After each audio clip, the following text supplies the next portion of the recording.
Hello வணக்கம். இங்கிலீஷை வந்து எளிமையாக கற்றுக்கணும் அப்படின்னு சொல்லி நினைக்கிறவங்களுக்கு இங்கிலீஷை வந்து ரொம்ப எளிமையாக சொல்லிக் கொடுக்குற யூடியூப் சேனல் இது. இந்த சேனலை வந்து ஃபஸ்ட் டைம் வந்து நீங்கள் விசிட் பண்ணுறீங்க அப்படின்னு சொன்னால் சப்ஸ்கிரைப் பண்ணிக்கோங்க. ஓகே, இன்றைக்கி வந்து என்ன பார்க்க போகிறோம் அப்படின்னு சொன்னால் சிவிக் சென்ஸ் வொக்கபுலரி, அதாவது சிவிக் சென்ஸ் அதனுடைய சம்மந்தப்பட்ட இங்கிலீஷ் வார்த்தைகளை வந்து நம்ம ஒவ்வொன்றா வந்து பார்க்க போகிறோம். First of all civic sense அப்படின்னா என்ன அப்படிங்கிறத வந்து பார்க்க போகிறோம். ஸோ சிவிக் சென்ஸ் அப்படின்னு சொன்னால் என்னென்னா, ஃபர்ஸ்ட் ஒரு எக்ஸாம்பிள், ஸ்கூல் டைமில் வந்துட்டு ஹிஸ்ட்ரி அண்ட் சிவிக்ஸ் அப்படின்ட்டு ஒரு சப்ஜெக்ட் வந்து படிச்சிருப்போம். ஸோ ஹிஸ்ட்ரி அப்படின்னு சொன்னால் என்னென்னா வரலாறு, சிவிக்ஸ் அப்படின்னு சொன்னால் குடிமையியல் அப்படின்னு சொல்லுவாங்க. ஸோ குடிமை ப்ளஸ் இயல், குடிமையியல் அப்படின்னு சொன்னால் என்னென்னா சிட்டிசன்ஷிப், அதாவது ஒரு நாட்டுடைய ஒரு குடிமகனாக இருப்பவன் அவனுடைய பொறுப்புணர்வுகளை உணர்ந்து நடந்து கொள்ள வேண்டும். அவனுக்கு என்னென்ன பொறுப்புகள் இருக்குது, என்னென்ன உரிமைகள் இருக்குது, அவன் என்னென்னலாம் பண்ணணும், என்னென்னலாம் பண்ணக்கூடாது அப்படிங்கிறத வந்து உணர்த்தும் ஒரு பாடம் தான் வந்து சிவிக்ஸ் அப்படின்னு சொல்லுவாங்க. ஸோ சிவிக் சென்ஸ் அப்படின்னு சொன்னால் என்னென்னா என்ன சேம் அதே தான், நான் சொன்னதே தான், என்னென்ன பண்ணணும் என்னென்ன பண்ணக்கூடாது. ஸோ இதையெல்லாம் வந்துட்டு நம்ம இங்கிலீஷ் வேர்ட்ஸை வந்து பார்த்துடலாம். ஸோ என்னென்ன சொல்லுவாங்க அப்படின்னு சொல்லிட்டு. ஸோ இதெல்லாம் வந்து நம்ம தினந்தோறும் வந்து நம்ம உபயோகிக்கும் வார்த்தை தான் தமிழில், அதை வந்து இங்கிலீஷில் வந்து ஒன்றா பார்த்தலாம். இதை வந்து ரெண்டு கிளாசிஃபிகேஷனை வந்து செக்ரிகேட் பண்ணியிருக்கேன். ஒன்று வந்து நெகட்டிவ் சைட், என்னென்ன பண்ணக்கூடாது அப்படின்னு சொல்லிட்டு, இன்னொன்று வந்து பாசிட்டிவ், என்னென்னலாம் வந்து பண்ணணும், தெரிஞ்சிருக்க வேணாம் அப்படின்னு சொல்லிட்டு. So don'ts. ஃபர்ஸ்ட் வேர்டு வந்து லிட்டரிங், LITTERING. லிட்டரிங் அப்படின்னு சொன்னால் என்னென்னா குப்பை போடுதல், குப்பைகளை வந்து சிதற விடுதல். இது வந்து லிட்டரிங் அப்படின்னு சொல்லுவாங்க. இந்த லிட்டரிங்கில் வந்துட்டு குப்பை போடுதல், வேஸ்ட் மேனேஜ்மெண்ட்டை வந்து 2 டைப்ஸை வந்து பிரிக்கலாம். ஒன்று வந்து வெட் வேஸ்ட் மேனேஜ்மெண்ட், அடுத்து வந்து ட்ரை வேஸ்ட் மேனேஜ்மெண்ட். அதாவது மக்கும் குப்பைகள், மக்காத குப்பைகள், இதைத்தான் வந்து வெட் வேஸ்ட் அண்ட் ட்ரை வேஸ்ட் அப்படின்னு சொல்லுவாங்க. அடுத்த வார்த்தை பப்ளிக் நியூசன்ஸ். பப்ளிக் நியூசன்ஸ் அப்படின்னு சொன்னால் என்னென்னா, பொது இடத்துல பொதுவாக இருக்கிறவங்கள வந்து தொந்தரவு பண்ணுறது தான் வந்து பப்ளிக் நியூசன்ஸ் அப்படின்னு சொல்லுவாங்க.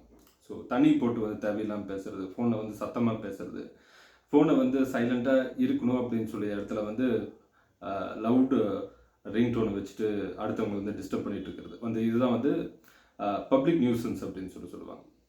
அடுத்து வந்து டீஃபேசிங் பப்ளிக் ப்ராப்பர்ட்டி.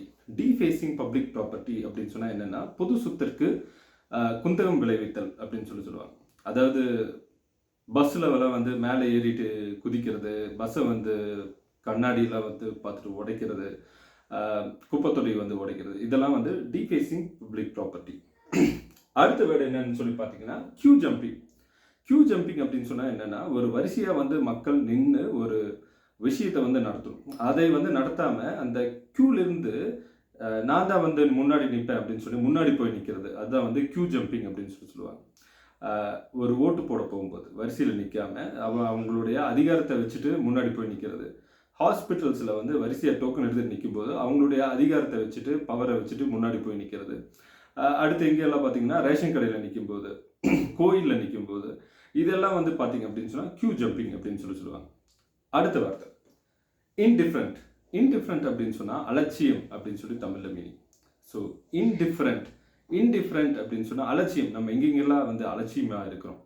ரோட்டில் வந்து துப்பக்கூடாது அப்படின்னு சொன்னால் துப்புவோம், தண்ணி கொட்டக்கூடாது அப்படிங்கிற சொல்கிற இடத்துல வந்து தண்ணி கொட்டுவோம், கை கழுவக்கூடாது, கால் கழுவக்கூடாதுங்கிற இடத்துல வந்து கால் கழுவுவோம், எங்கெல்லாம் குப்பை போடக்கூடாது அப்படின்னு சொல்கிறோமோ அங்கெல்லாம் குப்பை போடுறோம். இதெல்லாம் வந்து அலட்சியம். அடுத்து அதை வந்து இன்டிஃப்ரெண்ட் அப்படின்னு சொல்லுவாங்க. அடுத்து வந்து முக்கியமான வார்த்தை ஸ்பிட்டிங். ரயில்வே ஸ்டேஷன்லலாம் வந்து பார்த்தீங்க அப்படின்னு சொன்னால் பாக்கு போட்டு வந்து ஒரு தூணில் வந்து துப்பி வச்சுருப்பாங்க. ஸோ அது வந்து நார்த் இந்தியன்ஸ் மட்டும் கிடையாது, எல்லாத்தையுமே வந்து சொல்லலாம். ஒரு பொது இடத்துல வந்து ஒரு இடத்துல வந்து துப்புறது தான் வந்து ஸ்பிட்டிங் அப்படின்னு சொல்லுவாங்க. ஸோ இதெல்லாம் வந்து ஏன் நடக்குது அப்படின்னு சொல்லிட்டு ஒரு சின்ன அக்ரானிம் வந்து பார்த்துக்கலாம். இது வந்து NIMBY. இது எதை வந்து குறிக்குது அப்படின்னு சொன்னால் நாட் இன் மை பேக்யார்ட் அப்படின்னு சொல்லலாம். So not in my backyard, என்னோட வீட்டில், எனக்கு வீட்டு பக்கத்தில், என்னோட சரௌண்டிங்கில் வந்து இதெல்லாம் எதுவுமே நான் பண்ண மாட்டேன். ஆனால் பொது இடம் அப்படின்னு சொல்லி வரும்போது வந்து நான் அலட்சியமாக தான் இருப்பேன் அப்படின்னு சொல்கிறது தான் வந்து NIMBY அப்படின்னு சொல்லுவாங்க. ஓகே, இப்போ வந்து ஒரு பாசிட்டிவ் சைடை வந்து பார்த்துக்கலாம். சிட்டிசன்ஸ் அவேர்னஸ் அப்படின்னு சொன்னால் ஒரு குடிமகனின் விழிப்புணர்வு. எதை பற்றிலாம் வந்து விழிப்புணர்வாக இருக்கணும் அப்படின்னா, இந்தியன் கான்ஸ்டிடியூஷன், அதாவது அரசியலமைப்பு சட்டத்தை வந்து பற்றி அவன் வந்து அவேர்னஸாக இருக்கணும், விழிப்புணர்வோடு இருக்கணும். அதை வந்து சிட்டிசன்ஸ் அவேர்னஸ், எந்த ஏஜில் என்ன விஷயம் பண்ணணும், எந்த ஏஜில் எந்த விஷயம் வந்து பண்ணக்கூடாது, இதெல்லாம் வந்து விழிப்புணர்வு. அடுத்து வந்து எத்திக்ஸ். எத்திக்ஸ் அப்படின்னு சொன்னால் என்னென்னா, இதில் வந்து நெறிமுறைகள் அப்படின்னு சொல்லி அர்த்தம். எத்திக்ஸ்னால் நெறிமுறைகள். இதில் வந்து 2 டைப்ஸாக வந்து பிரிக்கலாம். ஒன்று வந்து ப்ரொஃபஷனல் எத்திக்ஸ், அடுத்து வந்து பிஸ்னஸ் எத்திக்ஸ். ப்ரொஃபஷனல் எத்திக்ஸ் அப்படின்னு சொன்னால் தொழில் நெறிமுறைகள் அப்படின்னு சொல்லலாம். ஒரு ஸ்கூலுக்கு போகிறோம், அந்த ஸ்கூலில் வந்து நீ ஏழை மாணவன், நீ பணக்கார மாணவன் அப்படின்னு சொல்லிட்டு எந்த பாகுபாடும் பார்க்காத ஒரு நெறிமுறை. அடுத்து வந்து ஹாஸ்பிட்டலுக்கு போகிறோம், அங்கேயும் வந்து நீ வந்து உயர்ந்தவன் தாழ்ந்தவன், உங்கள்கிட்ட பணம் இருக்குது பணம் இல்லாதவன் அப்படிங்கிற ஒரு நெறிமுறை. யாருக்கு என்ன பண்ணணும், ஒரு வயசானவங்களுக்கு வந்து ஒரு ஒரு யூத்தாக இருக்கிறவங்க போய் ஒரு ஹெல்ப் பண்ணுறது, இதெல்லாம் வந்து ஒரு நெறிமுறைகள். அடுத்து வந்து ப்ரொஃபஷனல் நெறிமுறை. அடுத்து வந்து பிஸ்னஸ் நெறிமுறை. பிஸ்னஸ் பண்ணுறவங்க, ஒரு வியாபாரம் பண்ணுறவங்களுக்கு வந்து ஒரு எத்திக்ஸ் இருக்கும். ஒரு ஜாஸ்தியாக வந்து ஒரு ப்ராஃபிட் வச்சு ஏமாற்றாமல் ஒரு பொருளை வந்து விற்கிறது அப்படிங்கிறது. ஸோ இதெல்லாம் வந்து பிஸ்னஸ் எத்திக்ஸில் வந்து. ஸோ இதை வந்து எத்திக்ஸ். அடுத்து வந்து டியூட்டிஸ் டுவர்ட்ஸ் சொசைட்டி. நீ வந்து சமுதாயத்துக்கு உன்னுடைய கடமைகள் என்னென்ன அப்படின்னு சொல்லிட்டு. ஃபஸ்ட்டு வந்து ரெஸ்பான்சிபிலிட்டிஸ் அப்படின்னு சொன்னால் உன்னுடைய கடமை உணர்வு, பொறுப்புணர்வு அப்படின்னு சொல்லலாம். இதை வந்து ரெஸ்பான்சிபிலிட்டிஸ் அப்படின்னு சொல்கிறோம். நெக்ஸ்ட் வந்து எட்டிகேட் அப்படிங்கிறது வந்து ஒரு முக்கியமான ஒரு வார்த்தை. எட்டிகேட் அப்படின்னா என்னென்னா, உன்னுடைய நடத்தை நெறிமுறை. அதாவது ஒரு ஹோட்டலுக்கு வந்து குரூப்பாக வந்து நீ சாப்பிட போகிறோம், அதை வந்து எப்படி சாப்பிடணும், எந்த ஒரு ஸ்பூன் வச்சு சாப்பிடணுமா, கையில் வச்சு சாப்பிடணுமா, இதெல்லாம் வந்து தெரிஞ்சுக்க வேண்டியது இதனுடைய எட்டிகேட். ஒரு பொது இடத்துல உட்காந்து நீ பேசுகிற ஸ்டைல், நீ எப்படி பேசணும், ஒரு பொது இடத்துல போய் நீ ட்ரெஸ் போட்டு போகிற, என்ன ட்ரெஸ் போடுற, அது எப்படி போடுற, எந்த மாதிரி கலர் காம்பினேஷன் இருக்கணும், இதெல்லாம் வந்து எட்டிகேட் அப்படின்னு சொல்லுவாங்க. அடுத்து வந்து ரெஸ்பெக்ட். பெரியவங்களுக்கு வந்து யங்காக இருக்கிறவங்க வந்து ரெஸ்பெக்ட் பண்ண வேண்டியது இந்த சொசைட்டியில், அது வந்து ரெஸ்பெக்ட், மரியாதை கொடுத்தல். டாலரன்ஸ் அப்படிங்கிறது வந்து ரொம்ப முக்கியமான ஒரு வார்த்தை. டாலரன்ஸ் அப்படின்னு சொன்னால் என்னென்னா, சகிப்புத்தன்மை.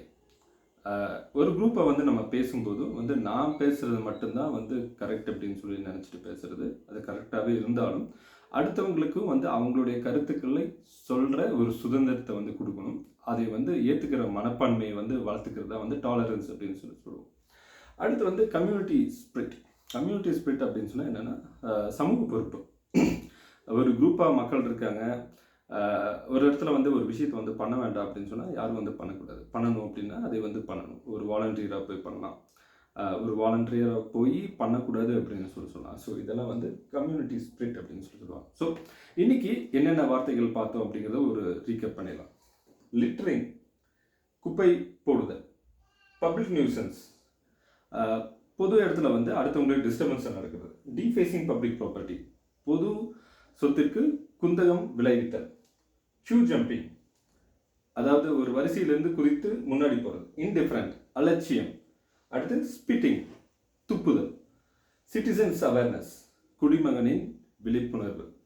எத்திக்ஸ், நெறிமுறைகளில் ப்ரொஃபஷனல் எத்திக்ஸ், பிஸ்னஸ் எத்திக்ஸ். அடுத்து டியூட்டி டுவர்ட்ஸ் சொசைட்டி, அதாவது சமுதாயத்துக்கு உங்களுக்கு இருக்கும் பொறுப்புணர்வுகள். அந்த பொறுப்புணர்வு வந்து ரெஸ்பான்சிபிலிட்டிஸ். பொறுப்புணர்வு, எட்டிகேட்ஸ், நடத்தை நெறிமுறை, ரெஸ்பெக்ட் மரியாதை, டாலரன்ஸ் சகிப்புத்தன்மை. அடுத்து கம்யூனிட்டி ஸ்பிரிட் அப்படின்னா சமுதாயத்தினுடைய ஒரு பொறுப்புகளை உணர்ந்து நடத்தல். ஸோ இன்னைக்கு இவ்வளோதான். இந்த வீடியோ வந்து உங்களுக்கு பயனுள்ளதாக இருக்கும் அப்படின்னு சொல்லி நினைக்கிறேன். ஸோ இது யூஸ்ஃபுல்லாக இருந்ததுன்னா இந்த வீடியோவை வந்து லைக் பண்ணுங்கள். உங்கள் ஃப்ரெண்ட்ஸும் வந்து இதை வந்து பார்க்கணும் அப்படின்னு சொன்னால் ஷேர் பண்ணுங்கள். இந்த சேனலுக்கு சப்ஸ்கிரைப் பண்ணுங்கள். தேங்க்யூ.